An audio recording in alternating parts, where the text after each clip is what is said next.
Proof Tekashi 6ix9ine is still working with feds. Tekashi 6ix9ine, Trey with man.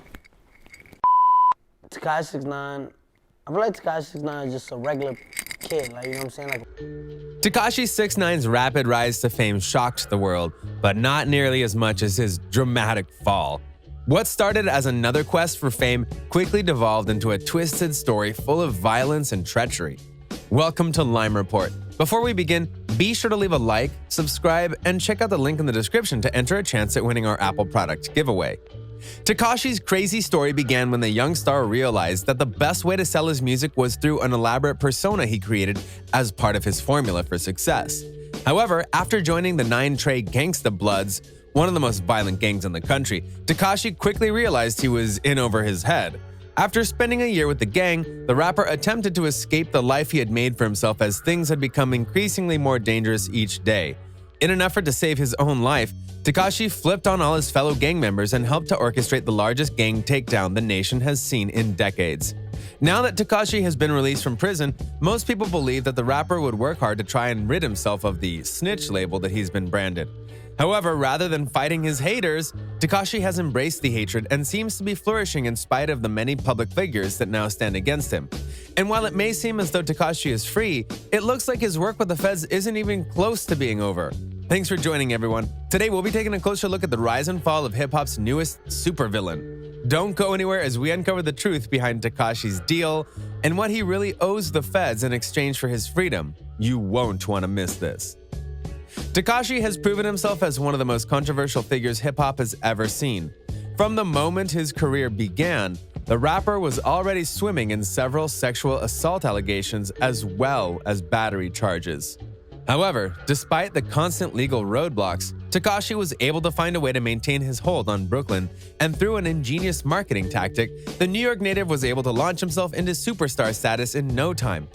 Tekashi knew that in order to rise up the ranks quickly, he would have to do something drastic in order to prove himself.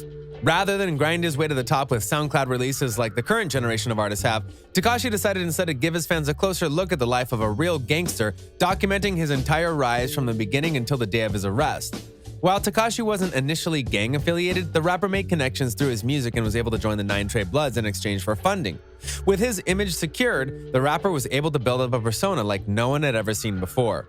However, as Tekashi tumbled deeper into the underground, he soon realized that he was not cut out for the lifestyle of a true gangster. After being kidnapped, robbed, and threatened at gunpoint, the rapper had finally reached his breaking point.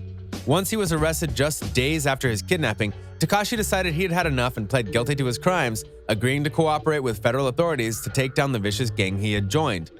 Though 6ix9ine believed he was escaping a dangerous situation, things would only get worse for the rapper from there. Keep watching as we continue to unravel the twisted truth behind Tekashi's deal with the feds, only here at the Lime Report. When Tekashi decided to take the stand against his fellow gang members, the world was in shock. A rapper who'd spent his entire career building up an image of a tough gangster cracked so easily under pressure, or so it seemed. Yet Tekashi's story with the 9 Trey Gangsta Bloods is a little more complicated than meets the eye. Tekashi wasn't a traditional member of the gang by any means, which caused a lot of tension within a group already filled with internal strife. According to the rapper, he made connection with some of the gang members during the shoot of his first ever music video for his breakout single, Gummo. After successfully befriending some of the gang members, including his former manager, Kifano Shawty Jordan.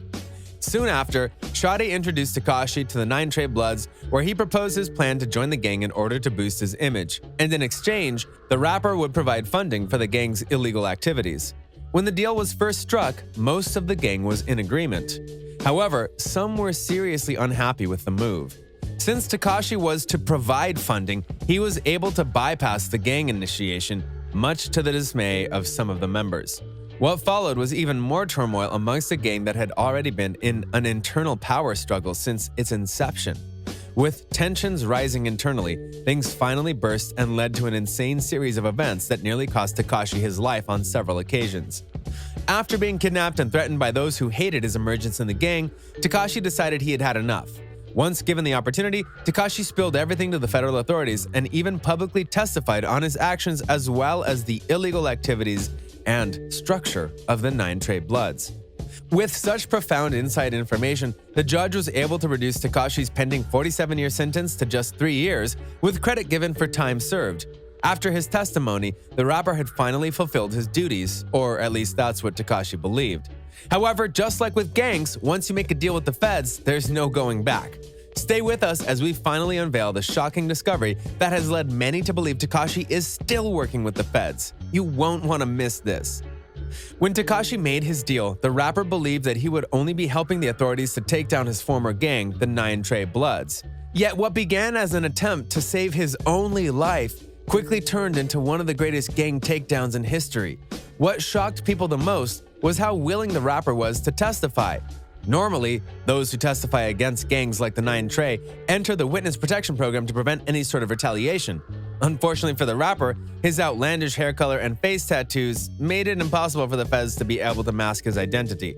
In spite of the risk imposed upon his life, Tekashi decided to take the stand regardless. In his testimony, Tekashi not only began unraveling the crazy details of his own illegal activities, but those of fellow gang members as well as others in the industry. When Tekashi began naming off other rappers as members of the vicious gang, fans around the world were shocked. In his wild testimony, Tekashi named female rapper Cardi B, among others, as secret members of the gang. With the shocking revelation, some became suspicious of the rainbow-haired rapper. Tekashi's story was a bit confusing, but most of his fans could understand why the rapper decided to testify. However, things began taking a real strange twist when he began naming heavyweights in the industry as gang members. While it's not unheard of for hip-hop artists to be gang-affiliated, the names he rattled off seemed to stun fans, to say the least. As he continued to out members of the industry as having a hand in illegal activities, suspicions began to rise as to what Tekashi's true intentions were in working with the authorities. Was he really only trying to save himself from certain death? Or was there more to the case against the rapper than it seemed? Don't go anywhere as we reveal the chilling truth behind why Tekashi decided to work with the FBI. You won't believe what happens next. Thanks to his actions, many began to accuse the Bushwick native of being nothing more than a federal plant in the industry, put in place to spy on the upper echelon of rap and report back to the authorities. While the claims seemed absurd at first, a closer look by some fans revealed the very real possibility that Tekashi is in fact a plant. Since then, rappers and radio hosts alike have come out against the rapper, claiming that it would make sense if he truly was planted in the industry by the government. Some believe that Tekashi's career was grown by the authorities as part of an intricate undercover operation to take down New York's oldest gang set. The move would make sense. Using the industry as a way to infiltrate may be one of the smartest moves the FBI has ever pulled off, if true. However, some believe that the plan doesn't just stop there. Tekashi 6ix9ine has always been a polarizing figure in music, yet he has somehow always managed to flip his negatives back to his advantage. In spite of being labeled a snitch by the industry, Tekashi was able to sign a record deal worth $8 million while in prison and wasted no time in releasing new music. On Friday, Tekashi dropped the music video for his latest single, where he addressed the snitching allegations as well as the situation that transpired with the 9 Trey Bloods. In the song, titled GOOBA, Hernandez dares people to tell me how I ratted. He was branded a snitch for betraying his gang and cooperating with the prosecutors. Following his music video's release, Hernandez held an Instagram livestream viewed by more than 2 million people simultaneously. Rather than apologizing for cooperating with prosecutors, Tekashi bragged about what he was able to accomplish and even admitted he had no remorse for taking down the gang he was once part of.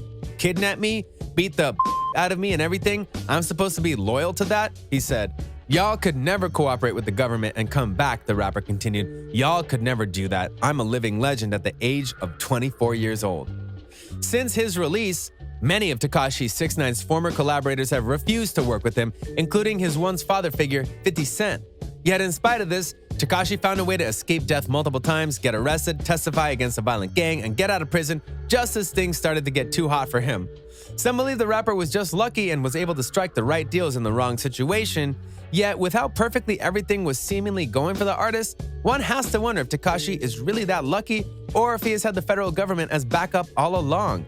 While we don't know what will become of Tekashi now that he's allowed back in the rap game, we can be sure that he will continue to be one of the most interesting artists clawing their way to the top.